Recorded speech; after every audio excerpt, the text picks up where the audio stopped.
Aquarius ခုံရာသီပွားများအတွက်2026ခုနှစ်ဇူလိုင်လတလစာဩဇာတန်အခုပထမဆုံးအခြေရေးနဲ့သက်ဆိုင်တဲ့အကြောင်းအရာများကိုပြောပြပေးချင်ပါတယ်ဒီလဆပိုင်းမှာအခြေရေးနဲ့ပတ်သက်ပြီးကိုရောတစ်ဖက်လူကိုပါယူသားရမယ့်စိတ်ပိုင်းဆိုင်ရာရှင်းလင်းမှုတွေရှိရပါလိမ့်မယ်လူလိုများအနေနဲ့အပေါ်ယံဆက်ဆံရေးတွေကိုဖယ်ရှားပြီးတော့ပုံမနဲ့ရှိုင်းတဲ့ဆက်ဆံရေးမျိုးကိုရှာဖွေလာရပါလိမ့်မယ်ချစ်သူရှိသူများအနေနဲ့လည်းကိုယ့်ရဲ့လိုအပ်ချက်တွေကိုယဉ်ကျေးစွာပြောဆိုခြင်းကဆက်ဆံရေးရဲ့အလှည့်ပြောင်းတစ်ခုဖြစ်စေပါလိမ့်မယ်အချစ်မှာပြီးပြည့်စုံဖို့တဲ့စိတ်ပိုင်းဆိုင်ရာဟန်ချက်ညီဖို့ကပို့ပြီးတော့အရေးကြီးပါတယ်အားလည်းပိုင်းရောက်ရင်တော့အခြေရေးမှာပုံမူပေါ်ပါလန်းဆန်းလာပြီးတော့ရေမောပျော်ရွှင်စရာတွေပုံများလာပါလိမ့်မယ်လူလိုများအနေနဲ့လည်းကိုယ့်ကိုစိတ်ဝင်စားသူတွေကိုအလွယ်တကူဆွဲဆောင်နိုင်ပြီးချစ်သူများကလည်းပျော်ရွှင်စရာအတွေ့အကြုံအသစ်တွေကိုဖန်တီးနိုင်ပါမယ်ပေါ်ပါမှုတွေကတဆင့်ပုံမနီးကပ်တဲ့ဆက်ဆံရေးမျိုးကိုရရှိလာမှာဖြစ်ပြီးတော့အပြန်အလှန်စင်ရင်းမှန်တဲ့ဆက်ဆံခြင်းကအဓိကဖြစ်ပါတယ်။ဒါရဲ့နောက်ပိုင်းမှာတော့အရင်ကဖြစ်ပျက်ခဲ့တဲ့ပုံစံအဟောင်းမျိုးတွေပြန်ဖြစ်ပေါ်လာနိုင်ပါတယ်။ဒါဟာအတိတ်ကိုပြန်လည်သတိရဖို့မဟုတ်ဘဲကုစားဖို့အတွက်အခွင့်အရေးတစ်ခုလို့သတ်မှတ်ပါ။ပြဿနာတွေကိုစာနာနားလည်မှုနဲ့ကြည့်ရှုခြင်းကဆက်ဆံရေးကိုပုံမခိုင်းမှစေပါတယ်။နောက်ကုန်ပိုင်းမှာတော့အခြေရေးဟာပုံမတည်ငြိမ်လာပြီးတော့အားကိုးရတဲ့ပုံစံမျိုးကိုရောက်ရှိသွားပါလိမ့်မယ်။အသေးအဖွဲဂရုစိုက်မှုတွေနဲ့စိတ်ရင်းမှန်နဲ့ပံ့ပိုးပေးခြင်းကယုံကြည်မှုကိုတည်ဆောက်ပေးနိုင်ပါတယ်။အခြေရေးမှာဆရာထက်သန်မှုတွေပြန်လည်ရောက်ရှိလာမှာဖြစ်လို့တတိယရံမှာစိတ်ဓာတ်နဲ့အချစ်ကိုဟန်ချက်ညီအောင်ထိန်းမှာစစ်မှန်တဲ့ဆက်ဆံရေးမျိုးဟာအပြန်အလှန်ယုံကြည်မှုနဲ့အတူရင်းချက်ချင်းကနေဖြစ်ပေါ်လာတာဖြစ်ပါတယ်။ဆက်လက်ပြီးကျန်းမာရေးဆိုင်ရာအကြောင်းအရာများကိုပြောပြပေးချင်ပါတယ်။လအစပိုင်းမှာခန္ဓာကိုယ်ကအားရင်တွေတိုးတက်လာပေမဲ့ပုံမနှဆိုင်တဲ့အနားယူမှုမျိုးကိုလိုအပ်နေပါတယ်။အလုပ်တွေကိုအလွန်မင်းမလုပ်ဘဲယောဂသို့မဟုတ်တရားမှတ်ခြင်းနဲ့ပခုံးနဲ့နှာခါးနာခြင်းကိုတတ်အောင်လုပ်ပါကိုနေဟန်ထားကိုဂရုစိုက်ပြီးတော့အရှိန်အကြာကြီးထိုင်ရပါကခဏခဏအနားယူပေးပါရေဓာတ်ပြေဝအောင်နေထိုင်ခြင်းနဲ့အာဟာရပြေဝတဲ့အစားအစာတွေကိုစားသုံးခြင်းကကျန်းမာရေးကိုထောက်ပံ့ပေးပါတယ်အိဆက်ချိန်မှာဖုံးအသုံးပြုခြင်းကိုရှောင်ကျဉ်ပြီးစိတ်ရေးချမ်းစေမဲ့အလေးထားတွေကိုဖန်တီးပါနားလည်ပိုင်းမှာတော့စွမ်းရည်တက်အကျရှိနိုင်တဲ့အတွက်ရေကူးခြင်းဒါမှမဟုတ်တောင်းတခြင်းကဲ့သို့အလဲလှုပ်ရှားမှုတွေကိုလုပ်ပါလေပင်နဲ့ပခုံးတင်းကျပ်မှုတွေကိုတတ်တာစေဖို့ပုံမှန်အကျော်ဆန်ပေးပါပိုတက်ဆီယမ်နဲ့မက်ဂနီဆီယမ်ပါဝင်တဲ့အစားအစာတွေက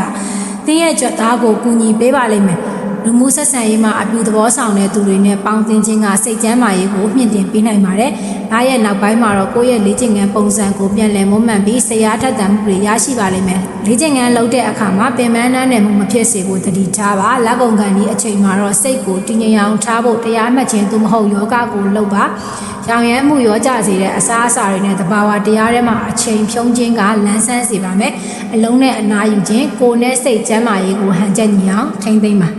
အခုတစ်ခါမှာတော့ငွေကြေးဗဏ္ဍာရေးဆိုင်ရာအကြောင်းအရာများကိုပြောပြပေးချင်ပါတယ်။လားစာပိုင်းမှာငွေကြေးပိုင်းဆိုင်ရာအနှဲငယ်နှိမ့်ကွေးနေတယ်လို့ခန်းစားရပေမဲ့ဒါကပြန်လည်ဆန်းစစ်ဖို့အခွင့်အရေးပေးတာပါ။မပြီးပြတ်သေးတဲ့ငွေကြေးကိစ္စတွေကိုရှင်းလင်းပြီးဘတ်ဂျက်ကိုပြန်လည်စစ်ဆေးပါ။ခရီးသွားခြင်းဒါမှမဟုတ်ပညာရေးအတွက်စီစဉ်နေတယ်ဆိုရင်အခြေခံတွေကိုအရင်ပြင်ဆင်ပါမလို့အပ်တဲ့အလင်းစလိုဆုံးဖြတ်ချက်တွေကိုရှောင်ကျဉ်ပြီးတေချာစွာလေ့လာပါမိသားစုသို့မဟုတ်ချစ်ခင်ရသူတွေနဲ့ပွင့်လင်းစွာဆွေးနွေးခြင်းကအနာဂတ်စိတ်ဖိစီးမှုကိုရောကြစေပါတယ်။နောက်လေပိုင်းမှာတော့အလောက်ကန်ခွင်လန်းသို့မဟုတ်အပိုဝင်ငွေတွေရရှိလာနိုင်ပါတယ်။ငွေကြေးညီနိုင်မှုတွေမှာယုံကြည်မှုကအောင်မြင်မှုကိုပေးပါလိမ့်မယ်။လာရဲ့နောက်ပိုင်းမှာတော့ကျွေးမြူးတွေကိုရှော့ချခြင်းဒါမှမဟုတ်ယင်းနှိမ့်မြုံနယ်မှုတွေကအကျိုးအမြတ်ပြန်ရခြင်းမျိုးဖြစ်လာနိုင်ပါတယ်။အရင်ကစဉ်းစားထားတဲ့အကြံဉာဏ်တွေကိုပြန်လည်သုံးသပ်ပြီးရေရှည်အတွက်ယင်းနှိမ့်မြုံနယ်ပါ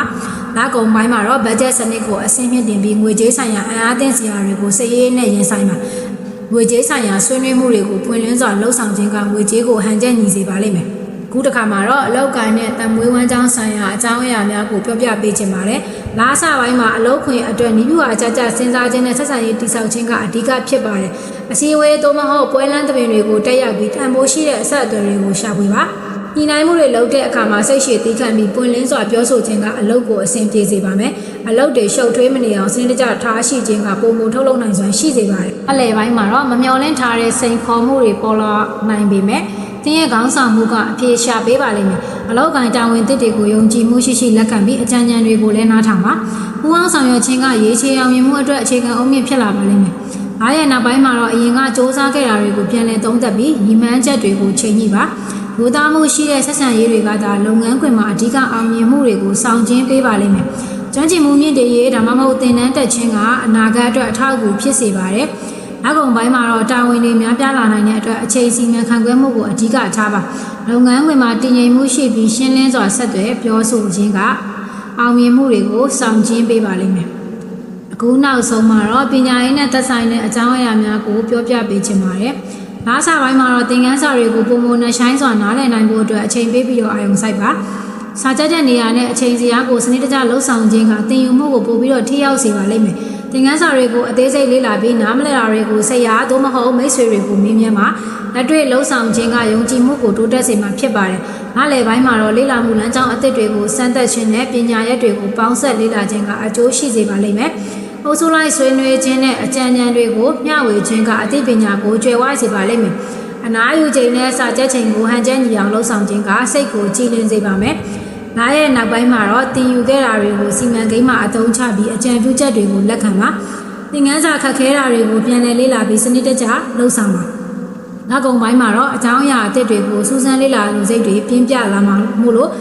လေ့လာဖို့အကောင်းဆုံးအချိန်လည်းဖြစ်ပါတယ်။ဖန်တီးမှုနည်းလမ်းတွေကိုအသုံးပြုပြီးစာချက်ချင်းကမှတ်မိလွယ်စေမှာပါ။အလုပ်တွေများပြားနေရင်တော့စိတ်ရှိရှိနဲ့တစ်ခုပြီးတစ်ခုလှုပ်ဆောင်ပါ။စူးစမ်းလိုစိတ်နဲ့စ조사မှုကအောင်မြင်မှုကိုဆောင်ကျဉ်ပေးပါလိမ့်မယ်။ဒီလားအတွက်ကတော့ဒီလောက်ပါပဲရှင်။ကျမတို့ရဲ့ channel ကနေပြီးတော့လစဉ်လာတိုင်းမှာ12လရာသီဝါများအတွက်တလစာဟောစတမ်းများဆောင်ရန်များကိုဆက်လက်တင်ဆက်ပေးတော့မှာဖြစ်လို့ကျမတို့ရဲ့ channel လေးကို like နဲ့ subscribe လေးလုပ်ခဲ့ပေးကြပါရှင်။ရှင်လန်းရှင်းပေးကြပါစေရှင်။